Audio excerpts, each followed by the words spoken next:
Ini rantai tangan harga mampu milik lah. Untuk harga bajet 800 korang. Untuk rantai tangan polo kosong, untuk lasak sangat dia tak sesuai. Dia kurang lasak lah. Nak pakai boleh harian, boleh pakai basahan, tak ada masalah korang. Design dia jenis yang nampak berkilau dan menarik perhatian lah. Jika awak nak bagi anak pakai, sesuai juga. Umur anak 3 tahun boleh, 4 tahun, 5 tahun sesuai je. Awak tambah je loceng dekat anak pun boleh. Awak tambah je love dekat anak pun boleh. Untuk jadikan loket dekat bawah ni pun boleh. Polo jenis yang nampak jenis yang 3D, nampak timbul. Jika awak baru jenis yang baru nak beli rantai tangan emas pun boleh beli yang macam ni. Walaupun simple, jika awak pakai dekat tangan dia nampak ada je. Yang ni Kim bawakan berat dalam 1.07, panjang 16 cm. Kita bagi lebihan 1.5 cm extension. Arisa akan bercuti selama 3 bulan. Tapi tak apalah korang, sebab kawan-kawan kita di Level 16 akan live menggunakan akaun Arisa. So untuk korang yang nampak bukan live saya, bukan muka saya,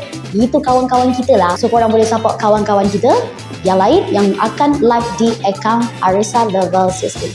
So korang jumpa tahun depan. Bye bye.